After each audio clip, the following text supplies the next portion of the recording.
नमस्कार, जय हिंद, वंदे मातरम। 18 न्यूज़ में आपका एक बार फिर से हार्दिक स्वागत है। आइए हम आपको लिए चलते हैं माता रानी वैष्णो देवी के दरबार में उनके दर्शन के लिए। और एक बार हम यहाँ से मुंबई से निकल चुके हैं स्वराज एक्सप्रेस से और पहुँच चुके हैं जम्मू तवी रेलवे स्टेशन पर। और यहाँ रात के 1 बजे हम यहाँ से निकलते हैं, कटरा के लिए बस द्वारा प्रस्थान करते हैं। गाड़ियों का समय आपका अलग अलग हो सकता है और गंतव्य होता है कटरा। माता वैष्णो देवी का बेस स्थल जो है, वहाँ से गाड़ियाँ रवाना होती हैं। धीरे धीरे हम कटरा में प्रवेश कर रहे हैं और ये दूर दूर से आपको रात का जो है ये विहंगम दृश्य जो है आपको दिखाई दे रहा है, ये कटरा का है। और यहाँ से बस चंद ही दूरी पर माता रानी का जो दरबार है वो आपको यहाँ से दिखाई देना शुरू कर देता है। ये जो है पहाड़ी का वो विहंगम दृश्य है माता रानी के रास्ते का, जहाँ पर आप दरबार में जाते हैं। और यहाँ से हम लोग पहुँच चुके हैं, अब रात के 2 बजे हैं। और यहाँ पर हम लोग होटल में रुकने के बाद, थोड़ा विश्राम करने के बाद, नहाने धोने के बाद हम लोग यहाँ से फिर पहुँच जाते हैं कटरा बस स्टॉप पर, जहाँ पर यात्रा पर्ची बनाई जाती है। और यहाँ पर आप देख सकते हैं कि सिक्योरिटी व्यवस्था बहुत चाक चौबंद रहती है हमेशा। 365 दिन लोग स्वानुशासित होकर के लाइन में लगते हैं। और ये लाइन जो है कभी कभी हज़ारों से लेकर के लाखों तक हो जाती है। और धीरे धीरे बिना किसी हंगामे के लोग आगे बढ़ते जाते हैं और अपनी बारी का आने का इंतज़ार करते हैं। चप्पे चप्पे पर यहाँ पर जेके पुलिस और सेना के जवान तैनात रहते हैं, जो आपको यहाँ पर दिखाई देते हैं। क्योंकि ये ऐसा हॉट स्पॉट है जो कि कई बार जो है आतंकवाद का जो है दंश झेल चुका है। और धीरे धीरे बुकिंग के अंदर लाइन जो है बढ़ती जाती है और घूमते घूमते और काउंटर तक जब आप जाते हैं तो आपको यात्रा स्लिप वहाँ से मिलती है। उस यात्रा स्लिप को ही दिखा करके आप अपनी आगे की यात्रा यहाँ से आरंभ करते हैं। और यहाँ से जब आप निकलते हैं बस स्टॉप से थोड़ा सा आगे जब आप बढ़ते हैं तो आपको छोटे छोटे होटल, ढाबे, खाने पीने की सामान और फल फ्रूट जूस इस तरह के कुछ धंधे मिल जाएंगे, जो पहले बहुत कम हुआ करते थे। यहाँ पर ये एक पेड़ है जहाँ पर लोग अपने मनौती के जो है धागे अक्सर यहाँ पर कुछ लोग यहाँ पर बांध देते हैं। और ये कटरा का माता रानी की यात्रा यहाँ से आरंभ होती है। ये मुख्य द्वार है और यहाँ पर आपको सिक्योरिटी चेकअप और तमाम तरह की जानकारी यहाँ से मिलती है।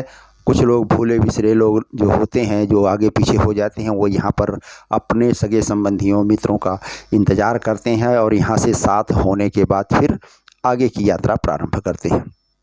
कुछ लोग इस पार रह जाते हैं, जो निकल जाते हैं और वो इंतज़ार करते हैं पीछे के रास्ते पर खड़े होकर के लोग इंतज़ार करते हैं। ये देखिए फेसिंग पॉइंट है जहाँ से चेकिंग करके महिलाओं की चेकिंग महिला पुलिस जवानों द्वारा और पुरुषों की चेकिंग पुलिस जवानों द्वारा की जाती है, बिना किसी धक्का मुक्की, बिना किसी हुड़दंग के, बिना किसी हील हुज्जत के आपको बारी बारी से आपकी चेकिंग होती है। और इस तरह से आप आगे निकलते हैं और अपने लोगों से जो आगे पीछे छूट गए रहते हैं उनसे मिलते हुए और फिर ले करके उन्हें आप अपनी आगे की यात्रा प्रारंभ करते हैं।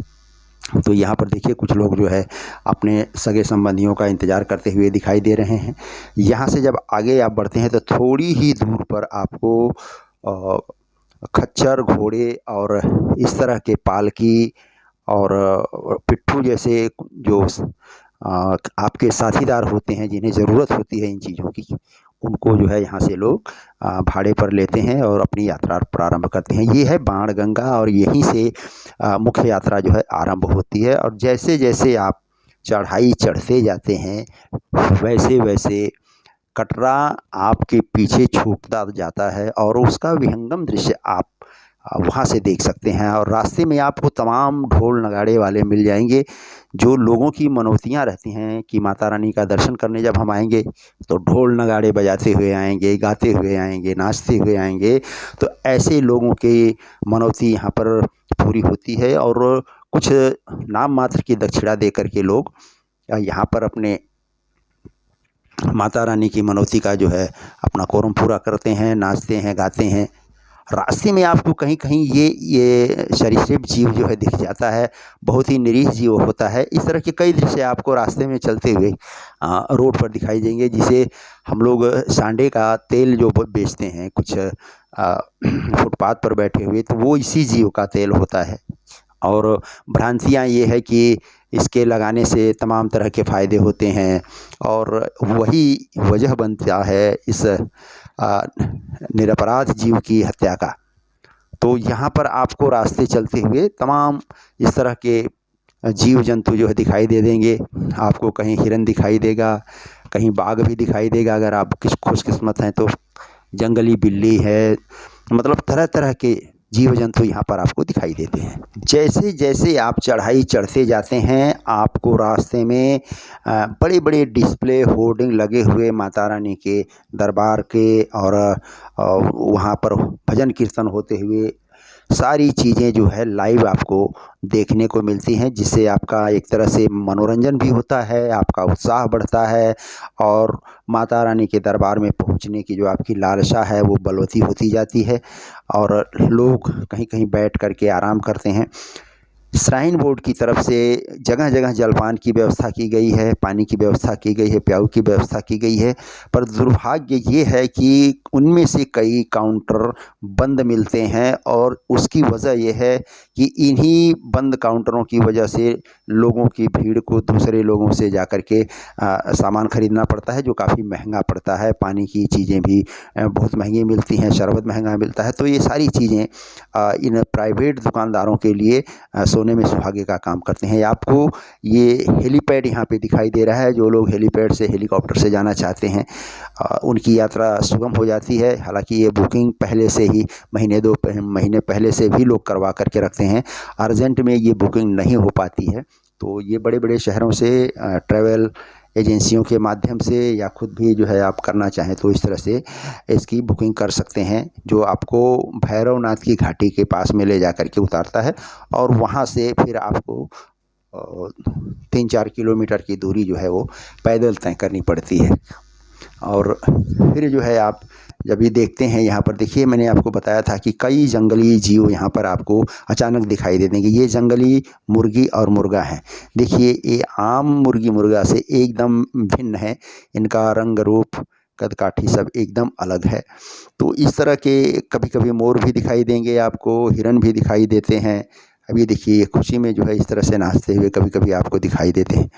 तो ये सारी चीज़ें, लंगूर हैं, बंदर हैं, बहुत सारी हैं। तो लंगूर और बंदर से बचने के लिए लोग जब कटरा से चलते हैं तो 5 रुपये 10 रुपये भाड़े पर लोग छड़ी और डंडा ले लेते हैं, ताकि उनसे डर करके बंदर दूर रहें, नहीं तो आपकी सामान को छीना झपटी करके वो छीन लेते हैं। खासकर बच्चों को काफ़ी तकलीफ़ होती है। और ये देखिए आपके हाथ से छीन करके कोई भी चीज़ वो आपको खा सकते हैं। तो इनके लिए कोई भी चीज़ जो है परहेज़ नहीं है। ये कोई भी चीज़ आपके हाथ में देखेंगे और आपसे झपट्टा मार के छीन लेंगे, खा लेंगे, और फिर इसके बाद जो बचेगा उसको फेंक देंगे। तो यहाँ पर देखिए, और कोई कोई बंदर बड़ा शांत स्वभाव का भी होता है। ये देखिए कुछ महिलाएं हैं यहाँ पर इस लंगूर को जो है खाना खिला रही हैं, बच्चे के साथ खेल रही हैं। और कुछ बंदर जो होते हैं वो थोड़े आक्रामक होते हैं, तो कभी कभी किसी को मार देते हैं, किसी को काट लेते हैं। तो इस तरह की घटना बहुत कम दिखाई देती है। पर आम बंदर जो है यहाँ पर लोगों से, भक्तों से इतना घुल मिल जाते हैं कि वो उन्हें खाने से मतलब रहता है। तो ये बंदर रास्ते भर आपको, लंगूर और बंदर कहीं न कहीं आपको दिखाई दे जाते हैं, और लोग इन्हें बड़े श्रद्धा भाव से, बड़े प्यार से खाने पीने की सामान देते हैं और ये खाते हैं।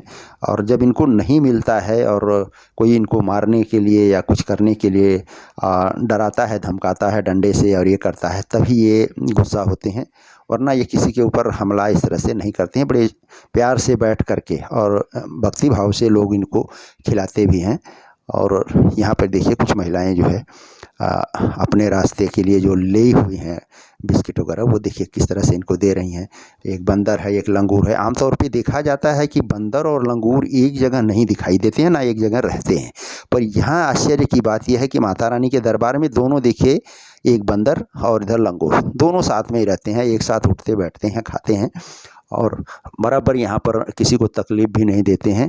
तो बहुत रेयर जो है, बहुत कम देखने को ये मिलता है कि बंदर और लंगूर दोनों एकदम दोस्ताना भाव से एक जगह पे रहते हैं, और ये माता रानी के दरबार में ही आपको देखने को मिल सकता है।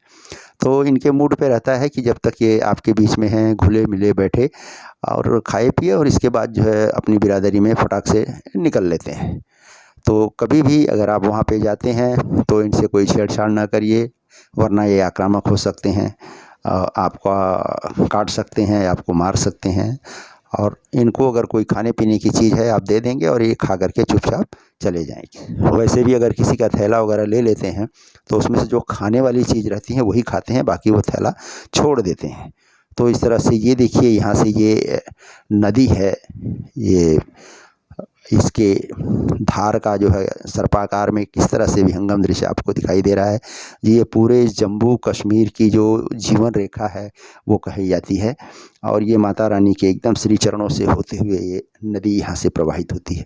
शाम की छटा इसकी देखते ही बनती है। जब आप माता रानी के दरबार से जब आप निकलते हैं तो आपको भैरव घाटी जाने के लिए एक उड़न खटोले की जो अब व्यवस्था कर दी गई है, वो लोगों को बहुत ही सुविधाजनक हो गया है। इससे लोगों का काफ़ी समय बचता है, परिश्रम बचता है। बुजुर्ग, बूढ़े, बच्चे, ये सारे लोग जो है बड़े आराम से अब भैरव घाटी तक पहुंचते हैं, भैरव बाबा के दर्शन करते हैं, और वहाँ से ढलान होने के कारण फिर जो है वापस जो है आते हैं यहाँ पर, और यहाँ से फिर अपना यात्रा जो है दूसरे रास्ते से प्रारंभ करते हैं लोग। तो ये बहुत बड़ी एक उपलब्धि है, समझिए श्राइन बोर्ड की तरफ से भक्तों को दिया गया एक उपहार है, जो बहुत कम पैसे में, समझिए कि 100 रुपये में आपको आने जाने का सारा कुछ हो जाता है और काफ़ी समय आपका बचता है। तो इस तरह से यहाँ पर बार बार हर तरह की चेतावनी दी जाती है, उन्हें समझाया जाता है कि आपको किन किन नियमों का पालन करना है इस उड़न खटोले में बैठने से पहले, उतरने से पहले, जाते समय। तो यहाँ से जब ये निकलते हैं तो लोग बारी बारी से लाइन से निकलते हैं, लाइन से चढ़ते हैं, और फिर लाइन से ही जो है यहाँ पर एक एक आदमी यहाँ से अपनी यात्रा को प्रारंभ करता है। इस तरह से आप देखिए उड़न खटोले में बैठे लोग जो है, और जब बैठते हैं तो एक बहुत ही अच्छा अनुभव लोगों को ये मिलता है कि लोग यहाँ से माता रानी के दरबार से लेकर के पूरे भैरव घाटी और माता के दरबार तक का पूरा वीडियो लोग बड़े अच्छे से जो है शूट करते हैं, और फिर इसके बाद जो है उतराने के टाइम पे या नीचे आते समय फिर लोग जो है उसी तरह से वीडियो वगैरह रिकॉर्डिंग करते हैं। तो ऐसा लगता है उनसे कि जैसे उनका पैसा जो दिए हैं श्राइन बोर्ड को टिकट का, वो पैसा वसूल हो जाता है, क्योंकि इतना मनोरम दृश्य, इतना खूबसूरत दिखाई देता है ये घाटी, जिसकी कोई कल्पना नहीं कर सकते। तो माता रानी के दरबार में जो भी लोग पहुंचते हैं वहाँ पर बहुत ही अच्छी व्यवस्था है। रात में अगर आप पहुंच गए तो आपको शर्त लगेगी और आपको कंबल भाड़े पे मिल जाता है। 50 रुपये एक रात का भाड़ा है, और जब आप आने लगते हैं तो वो कंबल आप वापस कर दीजिए, आपको पूरा पैसा वापस मिल जाता है। और साफ़ सफाई के तो कहने हैं क्या, 24 घंटे लोग, रात दिन में कोई फ़र्क नहीं नज़र आता है। ना भक्तों की लाइन में कमी आती है, ना सेवादारों के उत्साह में कोई कमी आती है। माता रानी की जय बोलते हुए लोग अपने अपने काम में लगे रहते हैं। किसी प्रकार के रिश्वतखोरी या घूस का, इस तरह का यहाँ पर कोई प्रचलन ही नहीं है। हालांकि घोड़े वाले और दूसरे जो यहाँ के पिट्ठू वगैरह हैं, पालकी वाले, वो लोग, कुछ लोग ऐसे हैं जो बिना लाइसेंस के हैं, और उनसे आपको सावधान रहना पड़ता है। और जब भी उनसे आप कोई व्यवहार करें तो उनका नाम, पता, आधार कार्ड, फ़ोन नंबर वगैरह आप ले करके ही इससे करें, और तभी जो है आपको, नहीं तो कोई कोई ऐसा होता है आपको बीच रास्ते में छोड़ करके चला जाएगा, एक रास्ते का भाड़ा लेगा आने का, और जाने के रास्ते में आपको छोड़ करके चला जाता है। तो इन सब बातों का कभी भी ध्यान रखने का। घोड़े का, पिट्ठू का, ये सब सरकारी रेट वहाँ पर फिक्स है, और आप टिकट काउंटर से ही उनको पैसा जमा करके उनका टोकन और उनका बिल्ला वगैरह ले करके आप प्रस्थान करें, नहीं तो आपको ठगी गई होने का चांस बढ़ जाता है। तो इस तरह से बहुत सारी चीज़ें हैं कि जो आपको यहाँ आने जाने के समय, यात्रा के समय आपको ध्यान रखना चाहिए। और पहली बार जाने वाले आदमी को इन सब चीज़ों की जानकारी थोड़ी कम होती है। तो जितनी बार आप जाएंगे आपको इस बारे में तरह तरह की जानकारी होती जाती है। और अर्धकुंवारी में आने के बाद भी अगर आप मई जून में भी गए हैं तो भी आपको यहाँ पर ठंडी का सामना करना पड़ सकता है, और रात को 1-2 बजते ही आपको ठंडी का काफ़ी एहसास होगा। और अगर आपके पास गर्म कपड़े या ओढ़ने बिछाने के लिए कोई पर्याप्त साधन नहीं है तो आपको बहुत तकलीफ़ों का सामना करना पड़ सकता है, क्योंकि यहाँ पर मई जून में इतनी ठंडी पड़ती है जितनी कि जनवरी फरवरी में हमारे यहाँ ठंडी पड़ती है, यानी उत्तर भारत में। तो यहाँ की ठंडी का तो कुछ कहना ही नहीं है। आप जब भी जाइए यहाँ पर तो आप अपने गर्म कपड़े और इन सब सारी चीज़ों का बराबर इंतज़ाम करके जाइए। और रास्ते में जाने के समय आप कुछ फर्स्ट एड की दवाएं, कुछ अर्जेंट की दवाएं जो आपको ज़रूरत की है, सर्दी खांसी या बुखार की दवा है, पेन किलर है, जो चढ़ाई पर आपको हाथ पाँव में थोड़ा दर्द होता है, तो इन सब सारी चीज़ों का आप ध्यान रखिए और जाते वक्त इन सब चीज़ों को ले करके जाइए, ताकि आपको किसी का और का वहाँ पर मुंह नहीं देखना पड़े कि नहीं आपके पास नहीं है तो आप परेशान हो जाएंगे।